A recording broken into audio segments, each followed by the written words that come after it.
RTC కార్మికుల సమస్యల పరిష్కారానికై కొద్ది రోజులుగా సమ్మె చేసేందుకు ఆలోచనలో ఉన్నాయి సంఘాలు. అయితే ఇదే సమయంలో ఎలక్షన్ కోడ్ రావడంతో ఆ సమ్మె నోటీసులు ఇచ్చేందుకు ఆర్టీసీ సంఘాలు వెనక్కి తగ్గాయి. రాష్ట్ర బడ్జెట్లోనైనా తమ సంస్థకు కేటాయింపులు ఉంటాయా అని వారు ఎదురు చూశారు. అయినా అక్కడ కూడా వారికి చుక్కెదురైన పరిస్థితి నెలకొందని ఆ జేఏసీ సంఘ నాయకులు చెబుతున్నమాట. రాష్ట్ర ప్రభుత్వం కూడా వారికి కేటాయింపుల్లో మొండి చెయ్యే చూపించింది. దీంతో పాటు మహాలక్ష్మి పథకానికి కేటాయింపుల విషయంలోనూ ఆర్టీసీ నలుగుతోంది.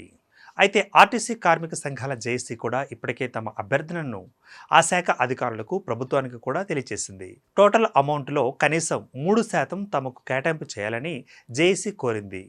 ఇప్పటికీ ఆర్టీసీ సమస్యలు తీరాలంటే 1000 కోట్ల రూపాయల నిధులు అవసరం ఉందని వారు వెల్లడిస్తున్నారు. ఇక కార్మిక సంఘాల PF, SBT, ARB, retirement benefits, CCA ఇలా బోలెడన్ని నిధుల అవసరం ఉంది. ఇలా దాదాపు 7,800 కోట్లు కార్మికులకు చెల్లించాల్సి ఉంది. వీటన్నింటికి బడ్జెట్లో 10,000 కోట్లు కేటాయించాలని వారు డిమాండ్ చేస్తున్నారు. తీరా ప్రభుత్వ కేటాయింపు చూస్తే దాదాపు 0% కేటాయింపు చేసినట్లుగా జేఏసీ ఆరోపిస్తోంది.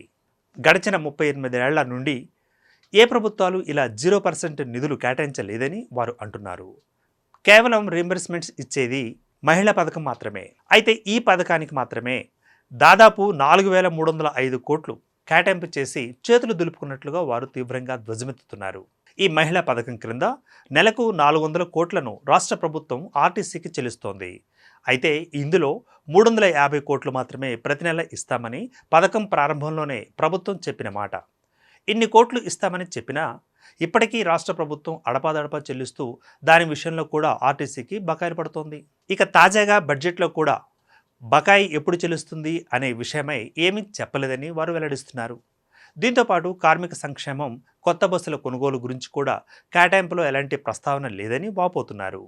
ఇక కొత్త బస్సులు పెడతామంటూ నాడు చెప్పిన మాటలు కేవలం నీటి మూటలుగానే మిగిలిపోయాయి.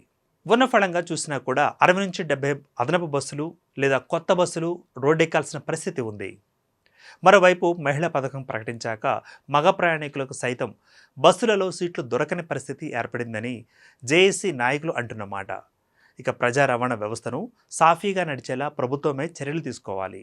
అధికారంలోకి వచ్చేటప్పుడు ఆర్టీసీకి ఇచ్చిన మాటను నిలబెట్టుకోవాలి. అప్పట్లో వైఎస్ రాజశేఖర్ రెడ్డి ప్రభుత్వం ట్యాక్స్ రేటును తగ్గించిందని, అలాగే చంద్రబాబు ప్రభుత్వం కూడా గతంలో తమ సంస్థకున్న సమస్యలను పరిష్కరించారని వారు గుర్తు చేశారు. గత కేసీఆర్ ప్రభుత్వం కూడా బడ్జెట్లో 1,500 కోట్లు కేటాయించినట్లుగా వెల్లడించారు. వీటితో పాటు కొత్త బస్సులను కూడా కొనిచ్చినట్లుగా వారు వ్యక్తం చేశారు. అలాగే అప్పట్లోనే రీంబర్స్మెంట్లు కూడా అన్నీ ఇవ్వడం జరిగిందన్నారు. ఇక తీరా కాంగ్రెస్ ప్రభుత్వంలో విద్యార్థుల రీంబర్స్మెంట్స్ను కూడా ఆర్టీసీకి ఇవ్వడం లేదని వారు వాపోయారు. దీంతోపాటు ఫిజికల్లీ హ్యాండిక్యాప్, జర్నలిస్ట్ పాస్ రీంబర్స్మెంట్స్ కూడా రావటం లేదని వారు తెలియజేశారు. ఆర్టీసీకి ఇచ్చిన కేటాయింపుల విషయంలో ఇవ్వాల్సిన స్థాయిలో ఇవ్వలేదు, కేటాయించలేదు అంటే ఆర్టీసీ నిర్వీర్యం అయ్యేందుకు మీరు ఇష్టపడుతున్నట్లే ఉందని వారు అనుమానం వ్యక్తం చేస్తున్నారు. ఇక 600 మండల మహిళా సమైక్యలకు సాధికారతలో భాగంగా 600 బస్సులు ఇస్తామంటూ తెచ్చిన జీవో నంబర్ 137 అమలు బాగానే ఉన్నా వారికి చెల్లించాల్సిన వడ్డీలో దాదాపు 15% డబ్బును ఆర్టీసీ నుండే పిండి వారికి చెల్లించడాన్ని జేఏసీ తప్పుపడుతోంది. ప్రభుత్వమే వారికి ఇవ్వాల్సిన మొత్తం ఖజానా నుండి చెల్లించాలి. అయితే మా ముక్కుపిండి వారికి వడ్డీని ధారాదత్తం చేయడం ఏంటని ఆర్టీసీ పట్టుకుటే చర్యలేనని జేఏసీ అభిప్రాయం వ్యక్తం చేస్తోంది. మా ఆర్టీసీ కార్మికులు సంపాదించిన డబ్బును మహిళా సాధికారత పేరిట వారికి వడ్డీ రూపంలో చెల్లించడం ఏంటని వారు ప్రశ్నిస్తున్నారు. ఇక పోయిన జనవరి 27వ తేదీన తెలంగాణ ఆర్టీసీలోని అనేక సమస్యలను తీర్చాలని కోరుతూ సమ్మె నోటీసులు ఇచ్చామని, అయినా అధికారులు పట్టించుకోలేదని వారు గుర్తు చేశారు. అయితే తమ సీఎండీ సజ్జనార్కు తమ సమస్యలను స్వీకరించి వాటిని తీర్చాల్సిన బాధ్యత ఆయనకే ఉందని అన్నారు. ఇవి పట్టించుకోవాల్సింది పోయి బెట్టింగులు, యాపులు అంటూ ఆయన వ్యాఖ్యలు చేయడాన్ని వారు విమర్శిస్తున్నారు. రాష్ట్రంలో 42,401 మంది ఇబ్బందులు ఎదుర్కొంటున్నారని వారు ఆవేదన వ్యక్తం చేశారు.